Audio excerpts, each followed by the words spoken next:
திருமணம் செய்து ஏமாற்றியதாக ஆடை வடிவமைப்பாளர் ஜாய் கிறிசல்டா சமையல் கலைஞர் மாதம்பட்டி ரங்கராஜ் மீது தொடர்ந்த வழக்கில் ரங்கராஜ் தொடர்பாக இணையதளத்தில் வீடியோ பதிவிட்ட மாதம்பட்டி ஜாய் கிறிசல்டாவின் கருத்துகளால் 12 கோடி ரூபாய் இழப்பு என மாதம்பட்டி பாகசாலா நிறுவனம் குற்றம் சாட்டியிருந்த நிலையில் அவருக்கு எதிரான மனு தள்ளுபடி செய்யப்பட்டுள்ளது. கூடுதல் விவரங்களோடு இணைகிறார் சிறப்பு செய்தியாளர் ரமேஷ்குமார். இந்த வழக்கு குறித்த முழு விவரங்கள்.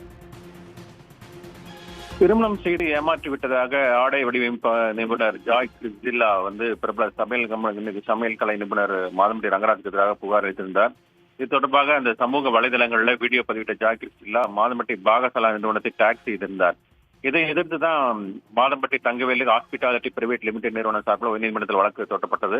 இந்த வழக்குல என்னுடைய விசாரணை என்பது நீதிபதி செந்தில்குமார் முன்பு விசாரணைக்கு வரும்போது அந்த நிறுவனத்தின் சார்பில் ஆஜராகி பாதித்த வழக்கறிஞர் கிட்டத்தட்ட ஆகஸ்ட் 3ஆம் தேதி முதல் செப்டம்பர் 11ஆம் தேதி வரை கிட்டத்தட்ட 11,21,25,000 ரூபாய் கேட்டரிங் ஆர்டர்கள் ரத்தாகியுள்ளது என்றும் சமூக வலைதள பக்க பதிவுகளை நீக்க உடனடியாக உத்தரவிட வேண்டும் என்றும் தங்களை தொடர்படுத்தி எந்த ஒரு பதிவுகளும் வெளியிடக்கூடாது, அதுக்கு தடை விதிக்க வேண்டும் என்று வாதிடப்பட்டது.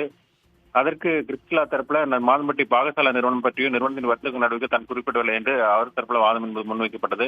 இந்த வழக்கில் தான் அனைத்து தரப்பு வாதங்களை கேட்ட நீதிபதி தடைக்குரிய மனு மீதான தீர்ப்பை தேதி குறிப்பிடாமல் ஒத்திவைத்திருந்தார். இந்நிலையில இன்றைக்கு அந்த மாதம்பட்டி பாகசாலா நிறுவனம் தொடர்ந்த மனுவை தள்ளுபடி செய்து நீதிபதி என் செந்தில்குமார் தீர்ப்பளித்திருக்கிறார். விவரங்களுக்கு நன்றி ரமேஷ்குமார். உடனுக்குடன் செய்திகளை தெரிந்து கொள்ள சன் நியூஸ் பெல் ஐகானை கிளிக் பண்ணுங்க.